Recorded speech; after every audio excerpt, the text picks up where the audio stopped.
a representative of Adel Tabab, I'm so excited to share with you our passion for crafting the perfect biryani experience. Our vision is to become the destination for authentic biryani in Bulacan, expanding and enriching and spreading the joy of food to more people. Our business started was on 2018 pa.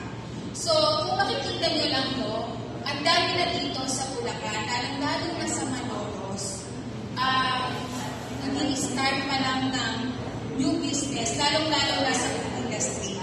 So, syempre tayo parang kinakabahan tayo kasi syempre ang daming competition na nangyayari. Pero syempre, nag-start lang kami as nag-deliver lang kami sa bahay lang. Hanggang nag-start na kami sa Kalungkit, doon kami nag-start ng first branch namin ng biryani.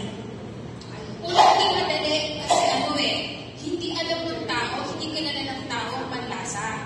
So ngayon syempre, kung hindi namin itatry na ipakilala sa Bulacan ang biryani, hindi kami magsasakaitin, di ba? So syempre, sa business, kailangan talagang meron tayong pagpupursigin. Yung passion natin na hindi natin kailangan ng quantity ng mga tao. Kasi kailangan i-deliver natin sa tao yung yung quality of food. Lalong-lalo na sa mga Muslim na kapatid natin dito sa Bulacan.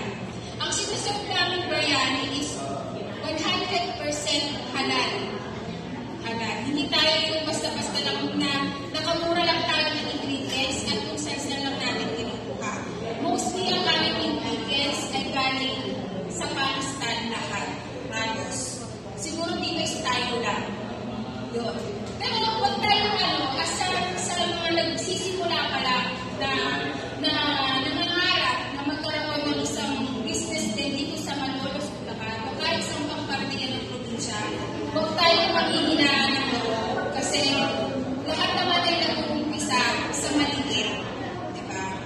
Parang yung lalagyan mga kapatid natin Muslim. Diba? Huwag tayong mawala ng pag-asa. At itong halimbawa yung biryani masala, hindi lang siya yung basta na kanin na bigas.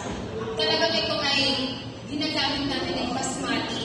Di bali na medyo expensive ang ingredients. Basta mabigay namin ng buong puso at may quality yung pinapakain at hinangarin namin sa lahat ng kapatid natin.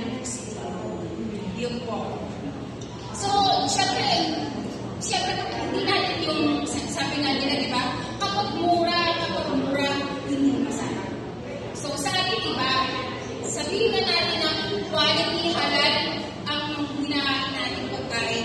Pero, masasabi mo pa rin na budget friendly pa rin kumpara mo sa iba. Di ba?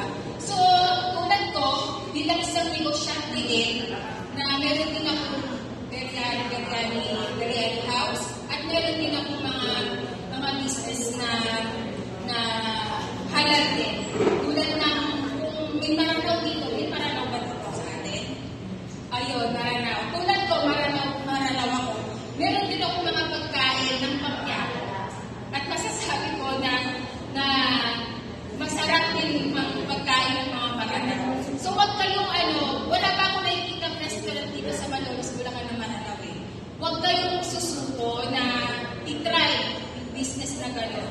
Kasi wala pa akong nakikita ng mga gano'ng restaurant dito. So yun lang, brothers and sisters, huwag kayong panghinaan ng loob sa pag-business. Basta ibigay nyo lang yung passion nyo, na mahigay nyo yung i-deliver nyo sa mga tao, yung quality ng pagkain, kahit nasa lugar ka, kahit anong pwesto ka, kahit nasa bahay ka lang, kapag ang puso mo ay nandoon sa ginagawa mo, hahabulin ka ng tao, bibilangan ka ng tao. Yun lang po. Thank you so much po.